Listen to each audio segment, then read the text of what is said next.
So in a lot of these screenings, there's always a lot of stuff given away, a lot of swag given out. Shirts, keychains, posters, whatever the case is. And I'm really glad I got this today because here in South Florida, it's wintertime. So we're looking about 78 degrees and I need something to keep me warm here. And with that, I'm working with to another episode of The Romantor. My goal, as always, is to enhance the movie watching experience. So happy Death Day to you, of course, the sequel to 2017's Happy Death Day, a movie which really took me by surprise. I was not expecting it to be as good, as entertaining as it was when it came out. It seemed like there was, obviously a Groundhog's Day mixed with some kind of slasher film, whatever the case is. I wasn't expecting much out of it. But surprising how good it was. It was fun, entertaining. It took the different approach to the slasher film kind of thing. It became something more than just like a typical horror movie. And so I was really excited to see this one, particularly that Christopher Landon, who directed the first one, came back to direct this one. And overall, I gotta say, it's just a good, fun, entertaining experience. Now, besides Landon directing the movie, most of the cast returns here, and happy to say that Jessica Rothe returns, of course, playing the main character of Tree, who I thought really stole the show in the first movie. I thought she was great. She's really the reason why to watch the initial one, and she's great in this one as well. And she's given a lot more to do here in terms of. There's a lot more emotional punch to this movie, which kind of surprised me. And I won't spoil anything, but there's one particular scene that she has with a character from the past, which he comes across, and it's a real effective scene there. And I thought it was really well done, taking this movie beyond what the first one did, and kind of took me by surprise. Now, however, I would say this: the first 15 minutes were very weird, and I was really concerned going in watching it. I was like, oh, I'm not really liking the direction that they're going here for a couple of reasons. Number one, it seems like they were focusing on the Asian kid, the character. He's reliving some of the same events that the Tree did from the original movie. Of course, he's getting killed and kind of reliving in the same day. And they set up the premise for the most part, which I like, and I'll get to in a minute. But it just didn't seem like it was working because he's just not as interesting as a character as Tree was. Of course, Jessica Rothe was great. And that was a big issue. And I'm glad the movie kind of changed gears because the second and third act really pulled the movie back to where it should have been, what we were familiar with in the first one.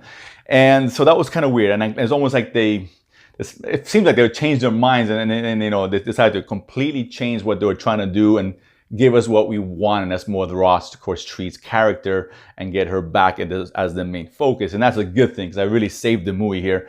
But the other problem I had with that, as someone who likes good writing, is at the beginning was they set something up, and they give us this premise, this idea, and it's like, okay, this is kind of cool, it's interesting, it's bizarre, and they never circle back on it. It's like they leave it the way it was and never go back and revisit what they set up. It was never closed, and it was very awkward, it's very weird. But never mind all that. That was the biggest issue with the movie. Once that part ends and it kicks into that second act, that's where we get what's familiar here. We get the fun, the irreverence of humor about this movie. It knows what it is. It's having a good time. It kind of winks at you, if you will. And it's this scenes like this montage scene, which I thought was great. Never really taking itself too seriously, which is what's so great about the first one. And it kind of changes the gears from the first movie. It's like, it gives you the origin of why she's reliving the same day over and over again. And the premise is cool. It brings a more almost like a science fiction vibe into this movie, taking it in a direction I wasn't expecting, and something fresh and unique, and not giving us more of the same what we saw in the first one. And that was really cool. And again, entertaining, good mystery. The Tree is, again, fantastic. Again, hitting some of those emotional notes that I mentioned early, but still maintaining the kind of feel and vibe, the tone that the first one set off. So at the end of the day, it ended up being a good, entertaining adventure sci-fi movie with a little bit of horror in it, much like what the first one was in terms of being more of a comedy and mystery than a horror movie. And I like that about that. This is not a slasher film. If you're expecting horror, look elsewhere. This is just a fun, good time. And if you're a fan of the first one, I absolutely recommend you guys go watch it. It's a good time again.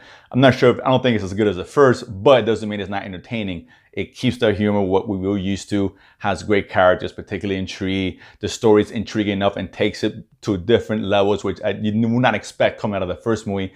And yes, it sets it up for the inevitable sequel, of course. There's an end credit scene, which I wasn't a big fan of, but I get what they're trying to do, and they're really going to set up something bigger and broader here with particularly some of the science fiction aspects that this movie introduces. So again, this is a movie I definitely recommend. If you're a fan of the first one, definitely watch it. It's be fun. You'll be entertained. If you do watch it, comment below. Let me know what you guys thought. And of course, if you haven't done so already, subscribe below and feed money to go to the movies and talk about it afterwards. See you guys next time.